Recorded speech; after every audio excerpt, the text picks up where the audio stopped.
Hola, qué gusto que nos acompañen una vez más. Duélale al que le duela. Sí, como siempre lo decimos, no vendemos y tampoco compramos humo. Gracias como siempre por ser parte de esta comunidad que va creciendo cada día, donde tratamos de entender de una manera distinta lo que sucede en el fútbol profesional venezolano, del fútbol que tenemos al fútbol que queremos todos los venezolanos. Gracias como siempre por sumarse a esta comunidad, pero más todavía por ese poderoso like con el que van respaldando nuestro trabajo cada día.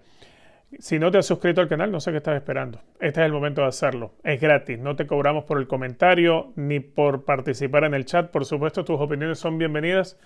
Incluso las dejamos dentro de la lista de comentarios, aunque a veces sean ofensivas, no importa. De eso se trata, ¿no? Que tengamos cada quien una idea distinta, una forma diferente y así vamos construyendo nuestro criterio. Bueno, es momento de comenzar. Arrancamos.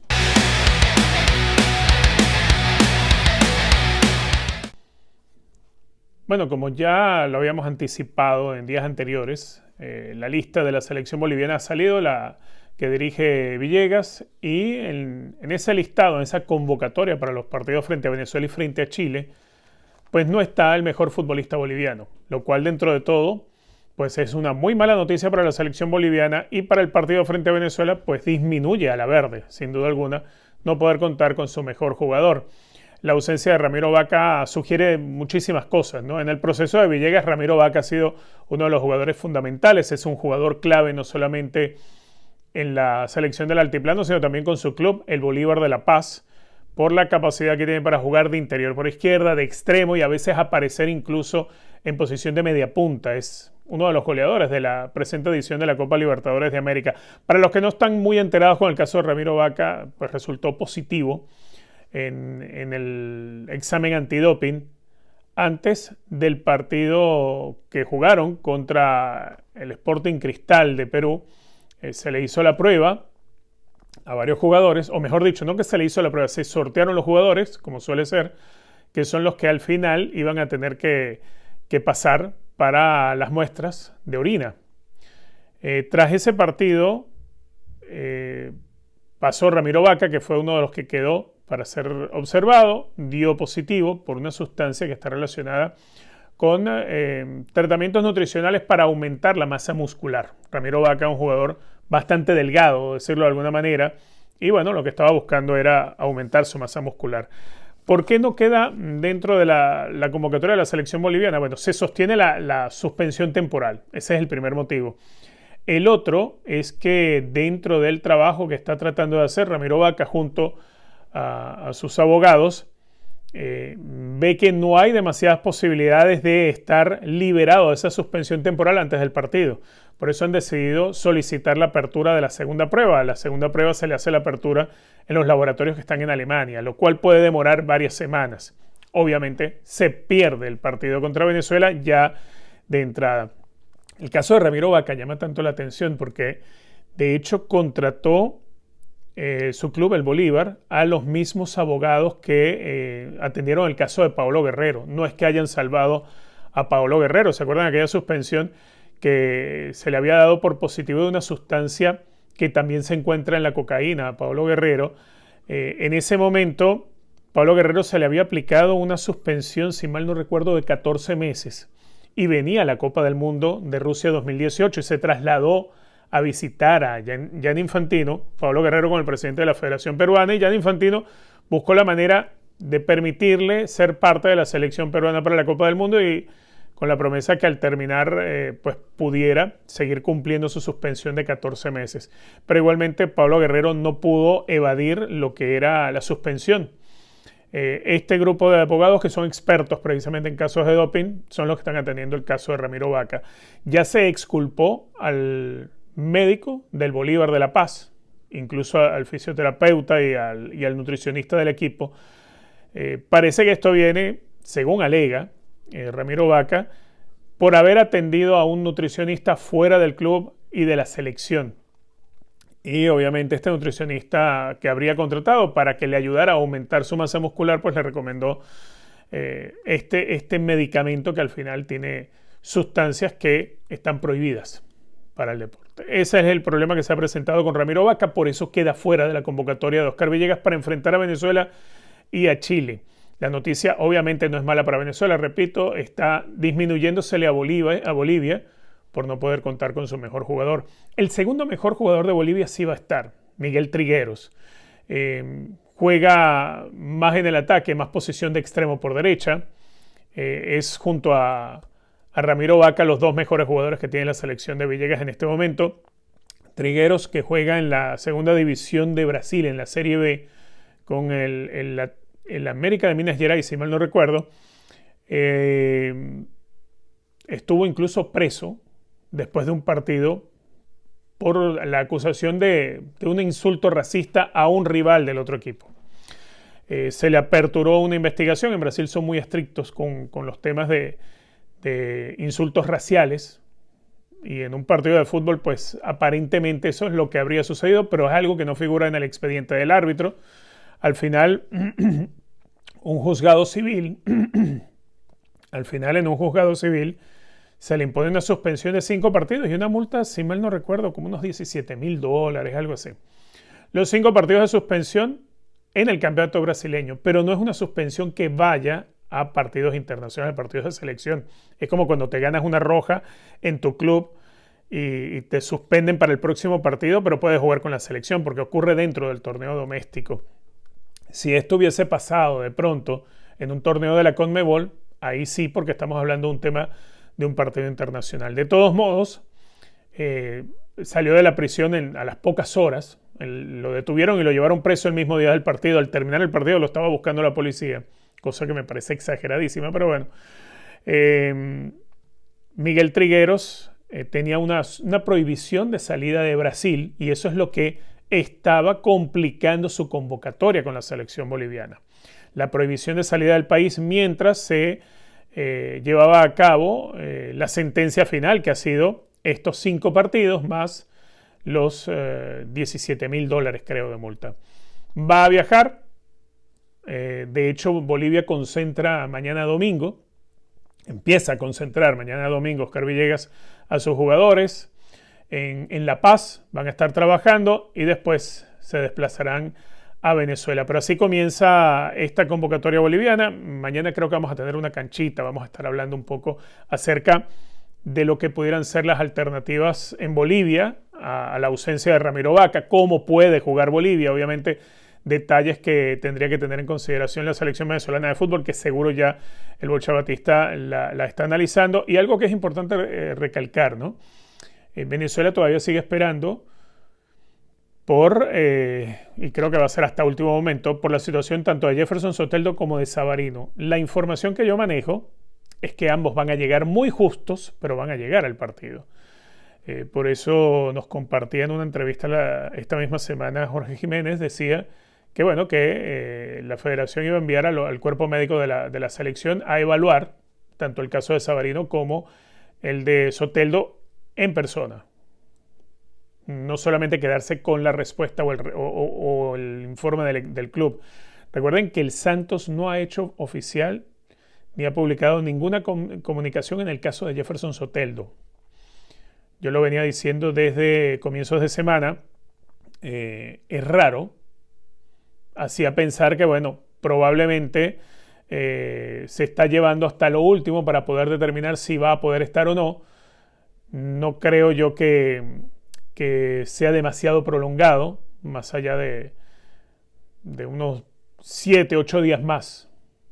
Creo que pudiera llegar muy justo Jefferson Soteldo, como obviamente Jefferson Savarino, que ya tiene tiempo en su etapa de recuperación. Otro que sí va a estar es Alexander González. Después del rumor que se había desatado, incluso la alarma, Alexander González va a cumplir solamente 6, 7 días creo que de recuperación. Ya está en plena recuperación. Es muy probable que vaya a estar en esa convocatoria que va a hacer Venezuela. Esperemos que la convocatoria salga. Yo creo que va a salir el lunes, no sé, de pronto me sorprenden y la hacen oficial este domingo. Yo creo que va a ser el lunes. Y entonces podremos saber quiénes son los que lleva el Bocha Batista y más o menos podemos empezar entonces a imaginar, dependiendo de lo que va a presentar Bolivia, un posible 11 o un parado táctico, lo que pueda venir trabajando Venezuela para ese partido que se va a jugar el próximo 6 de junio en Maturín contra la selección boliviana y después Venezuela le tocará ir a Montevideo. Partido clave, no hay otra idea más que no sea ganar el 6 de junio a Bolivia. Venezuela no es que la elimina, no ganarle a Bolivia, pero le complica la vida. Venezuela tiene que ganarle a Bolivia sí o sí, para tratar de tener un colchón, aunque sea por una jornada más, de tener un colchón de 4 puntos.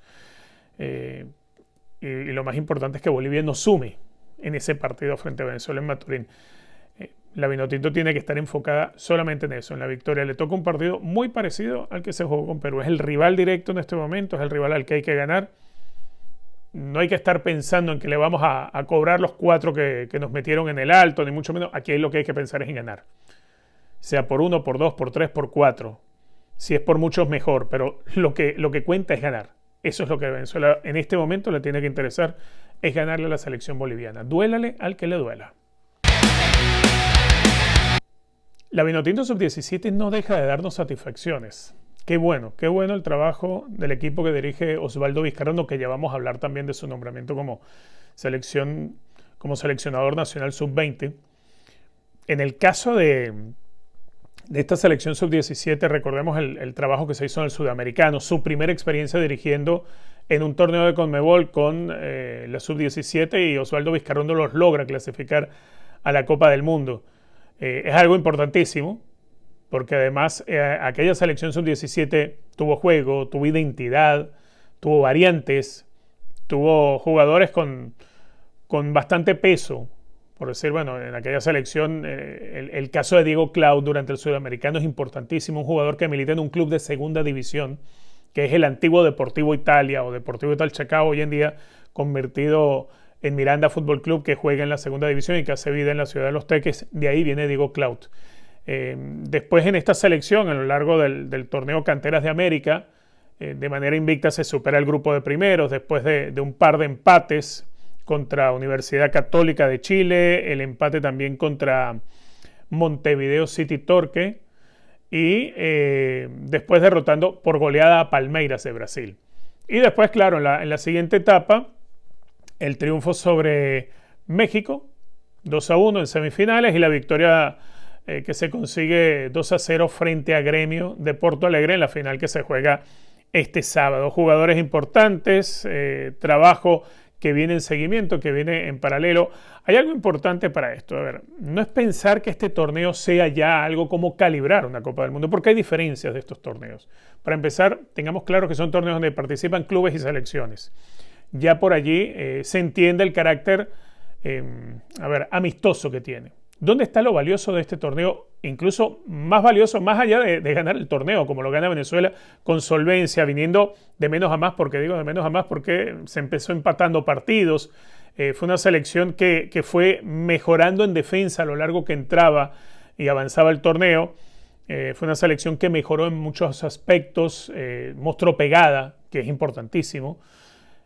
Aquí el tema es que cuando se juega contra clubes, el futbolista de un club tiene la ventaja que juega con los mismos compañeros todas las semanas. El de una selección juega con ellos cuando hay concentraciones largas o cuando hay alguna jornada, alguna fecha.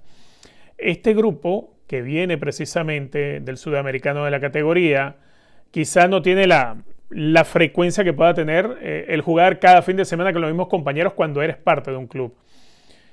Pero sí, hay un grupo que se entiende muy bien. Introdujo algunas variantes también, otros rostros en el equipo Osvaldo Vizcarrondo, lo cual también da a entender que hay un permanente trabajo de observación de jugadores que sean convocables para esta selección sub-17.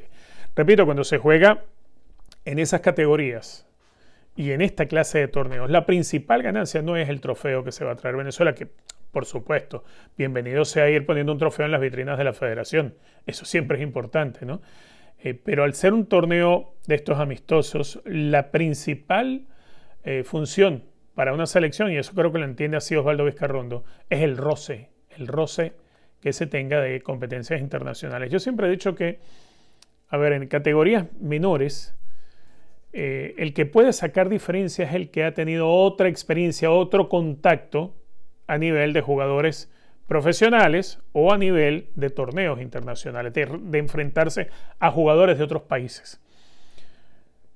Porque más allá de seguir jugando siempre entre jugadores jóvenes de tu país, pues en algún momento el que tiene capacidad y características diferentes va a empezar a marcar diferencias, pero las marcas dentro de ese entorno que a veces suele ser muy pequeño y no en el entorno que quizás más exige, que obviamente es el lugar en las competiciones internacionales, y eso creo que es la principal ganancia de este torneo Canteras de América, un torneo donde solamente había 2 selecciones, los demás eran clubes, la selección de México sub-17, a la cual Venezuela derrotó. Creo que por eso tiene más valor este triunfo, porque los jugadores de clubes se ven todos los días, todos los fines de semana, conviven, trabajan toda la semana, se ven prácticamente todos los días, aunque también está la diferencia cuando hablamos de jugadores de selección, obviamente ya ha pasado un filtro bastante grande para tener a los mejores en esa categoría, en ese equipo, y pues por allí de pronto se trata de balancear. Pero sin duda alguna, el título bienvenido sea, felicidades para los muchachos y felicidades para Osvaldo Vizcarrondo. Y esto nos hace pensar que el equipo puede llegar muy bien acoplado para disputar la Copa del Mundo de Qatar, donde esperemos le vaya bien. Ya lograron el primer objetivo, que fue desbloquear la clasificación. Así que me encanta lo que está sucediendo con esta selección sub-17. Duélale al que le duela. Más adelante iba a hablar de Osvaldo Vizcarrondo. Bueno, de Vizcarrondo creo que es un movimiento inteligente que se hace esta semana. Probablemente la gente esperaba que esto sucediera antes. Osvaldo le tocó probarse con este grupo de la sub-17 en el suramericano. Un sudamericano que nos recuperó la sonrisa después de lo que había sido la eliminación de la selección sub-20.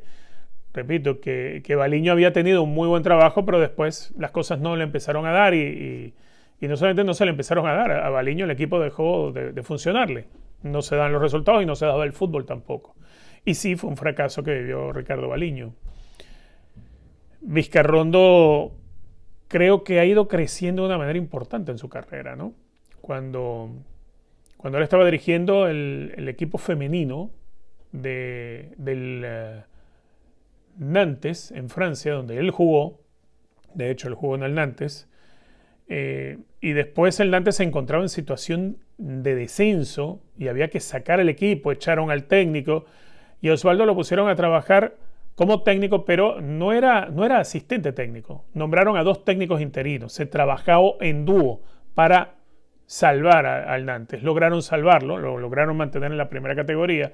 Al final Osvaldo dejó el Nantes y de pronto un día llegó a Venezuela y empezó a trabajar en Venezuela. Y producto de ese trabajo con la sub-17, producto de todo lo que ha aprendido y lo que ha crecido en su carrera en los últimos tiempos, pues le ha permitido, yo creo, no solamente por los resultados que obtuvo con la sub-17, sino creo que también producto del trabajo y la preparación, pues que se le haya dado la oportunidad de dirigir la sub-20. Para mí es un movimiento muy inteligente que se hace desde la federación. Osvaldo Vizcarrondo, yo que lo conozco desde su etapa de jugador, tanto en Caracas como en la selección,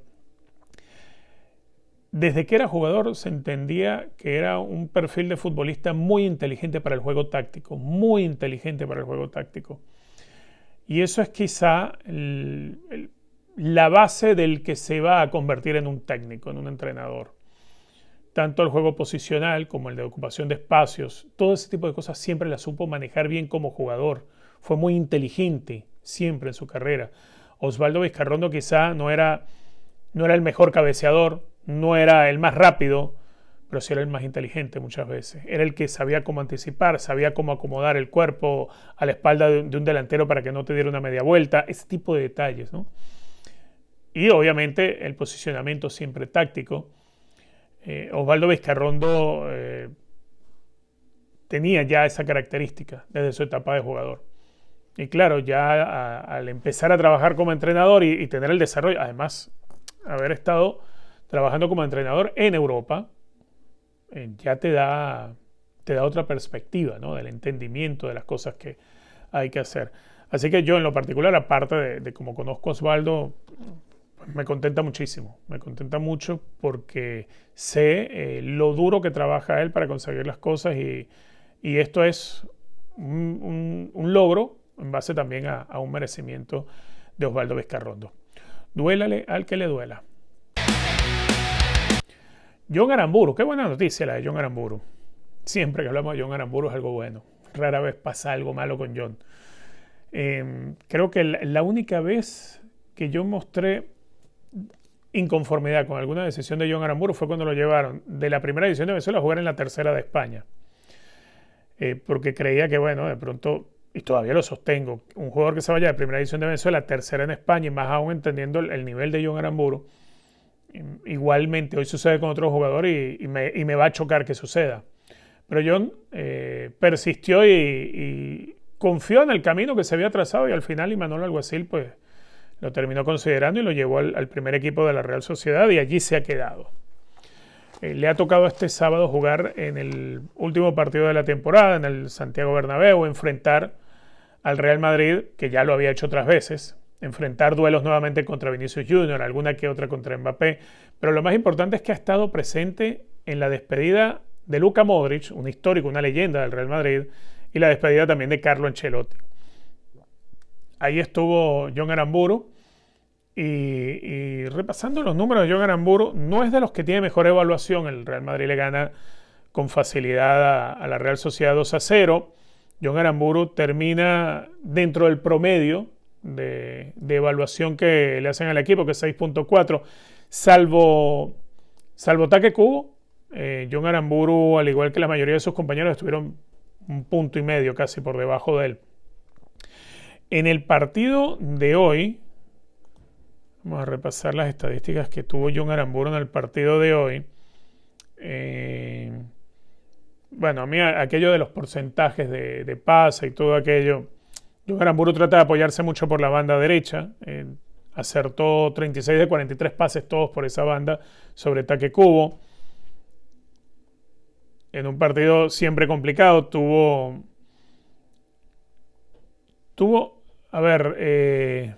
barridas de recuperación, ganó 2 de 7, no le fue bien en eso. Tuvo un despeje de cabeza, interceptó un par de balones, tuvo 11 acciones defensivas exitosas, 5 recuperaciones de pelota por anticipo en la mayoría de ellas. Ganó 8 de 11 duelos a ras de piso, o sea, porque algo que tiene John Aramburu, cuando le tratas de ganar en el 1 contra 1, en la gambeta, es muy inteligente John. Sabe cómo acomodar el cuerpo, sabe cómo sacar de línea de carrera al extremo que le toque, y bueno, para variar le volvió a tocar con Vinicius Junior, ¿no? En los duelos aéreos sí perdió los 2 que tuvo, es pequeño John Aramburu, eso se entiende.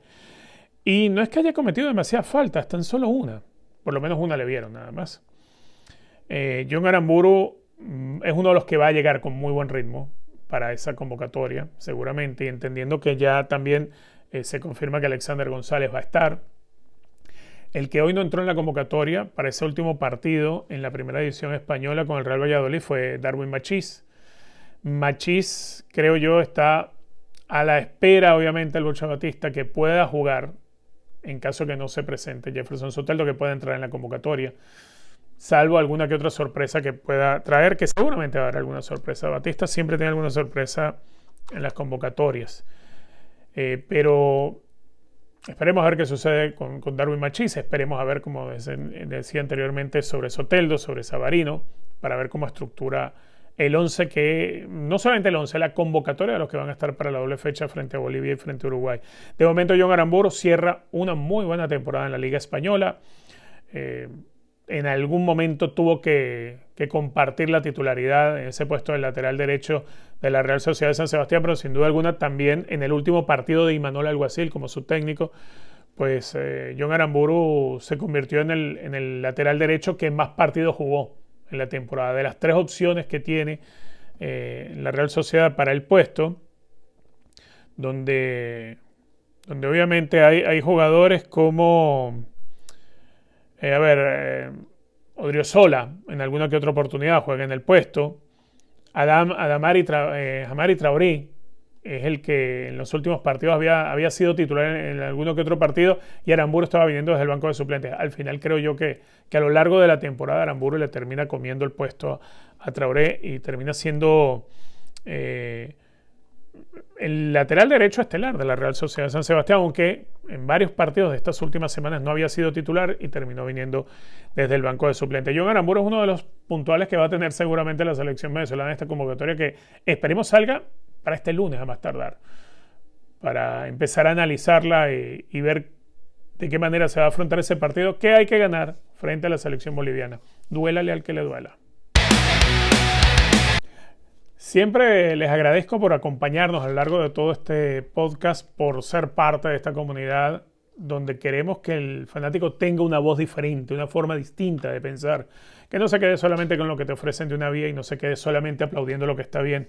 Hay que aplaudir lo que está bien, hay que tratar de hacer lo que se sostenga sobre todo, pero también hay que señalar lo que anda funcionando mal. Y esa es la versión de fanáticos que queremos, el que entienda lo que realmente le está faltando al fútbol venezolano, el que no mira para otra parte. Gracias como siempre por ese poderoso like con el que van respaldando nuestro trabajo, por sumarse a esta comunidad. Si no te has suscrito, recuerda, es el momento de suscribirte. Como siempre les digo, gracias y que Dios los bendiga.